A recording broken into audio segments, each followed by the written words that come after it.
Olá, meu povo. Nós hoje estamos aqui para estudar sobre o desenvolvimento da sociologia. Nós já estudamos sobre o surgimento. Então, agora a gente vai dar continuidade e ver como a sociologia ela se progrediu ao longo dos tempos. Então, de início, eu trouxe uma mensagem que mostra, diz assim, a festa da globalização, entrada permitida. Por que essa entrada permitida? Porque a gente sabe que a sociologia ela surgiu em meio a esses conflitos pela qual o mundo estava passando. Então veio a necessidade de se pensar, de compreender e de também trazer uma resignificação a esse pensamento. Por isso que ela surgiu em meio a um processo de industrialização e de capitalismo. Então foi um período de grandes transformações no Ocidente, sobre as mudanças sociais e também as mudanças de mentalidade. É conhecido e denominado como crise, ciência das crises, porque foi uma época em que o homem precisou intervir em meio a essa sociedade, em meio a esses campos de desenvolvimento, que foi a época da Revolução Industrial e também da Revolução Francesa, em que o homem precisou compreender esses fatos que estavam acontecendo e, dentro destes fatos, também trazer um processo de mudança da mentalidade humana. Então, foi um período em que as áreas comerciais elas estavam se extinguindo, avançando. Dentro dessa comercialização veio a produção das máquinas pela Revolução Industrial, ou seja, o objetivo era produzir mais e trazer também em menor quantidade de pessoas. Então, o espaço ele estava sendo ocupado pelas máquinas e deixando as pessoas de lado.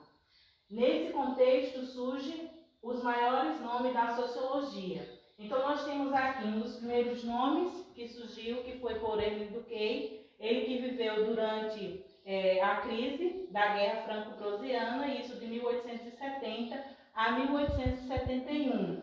E um dos principais campos e objetivos de Émile Durkheim era estudar esse crescimento industrial relativo a miséria e a fome, porque a indústria ela estava avançando, mas as pessoas não estavam conseguindo acompanhar todo esse desenvolvimento. Por isso que gerou-se as crises de fome e miséria.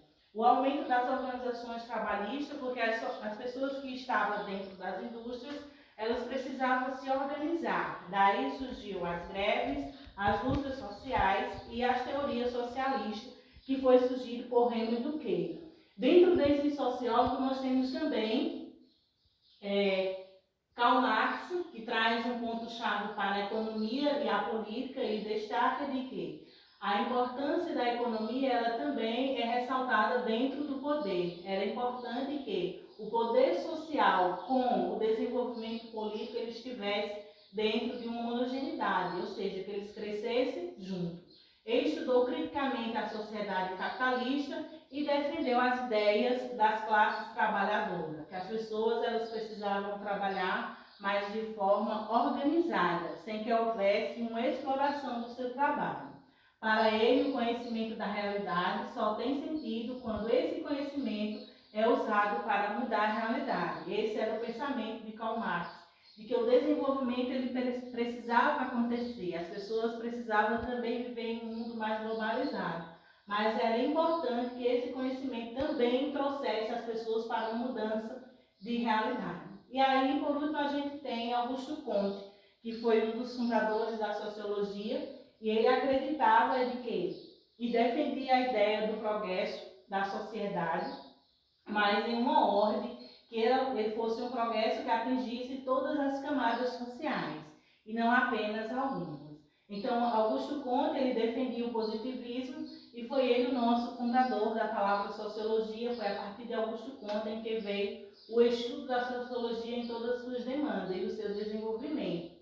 E aí também Émile Durkheim ele defendia a teoria da sociologia ser reconhecida e ser respeitada por toda a sociedade. Daí ela foi inserida aos congressos, aos campos de estudo, as pessoas começaram a estudar a vida em sociedade. Foi a partir de Émile Durkheim. A dificuldade de estudar a sociologia está porque ela estuda os seres humanos. E os seres humanos eles mudam sempre de pensamento, mudam sempre de atitude. Por isso que ele usava-se como a sociologia uma disciplina difícil de ser estudada por todos, já que estudamos os seres humanos.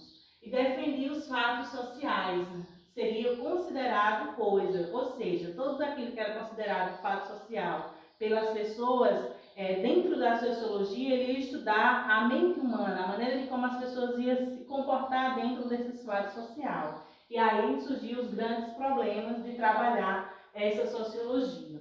Então, como a gente já vimos, nós já vimos que a transformação, o desenvolvimento da sociologia, ele trouxe grandes transformações sociais, mudanças sociais, tanto no campo econômico como na mentalidade.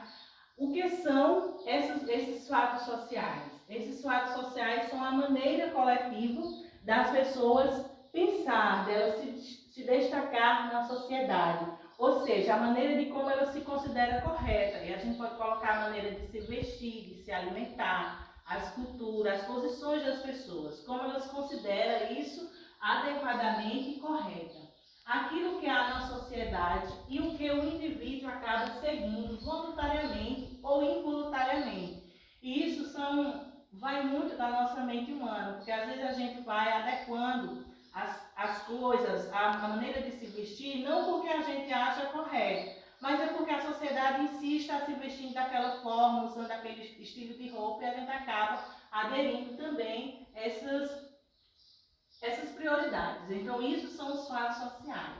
As mudanças sociais no campo econômico foi uma época que estavam surgindo a eletricidade, o petróleo, o telegrafo, os aviões automóveis. Então, todas essas inovações, ela traz uma mudança dentro da sociedade, um crescimento. As pessoas precisam se adequar a essas mudanças de acordo com a época, com a maneira de como eles estão vivendo em sociedade. Então, por hoje é só. Isso foi parte do desenvolvimento da sociologia, de como ela foi progredindo aí ao longo dos tempos, que vocês possam buscar outros recursos também para aprender mais, porque aqui ficou de maneira resumida.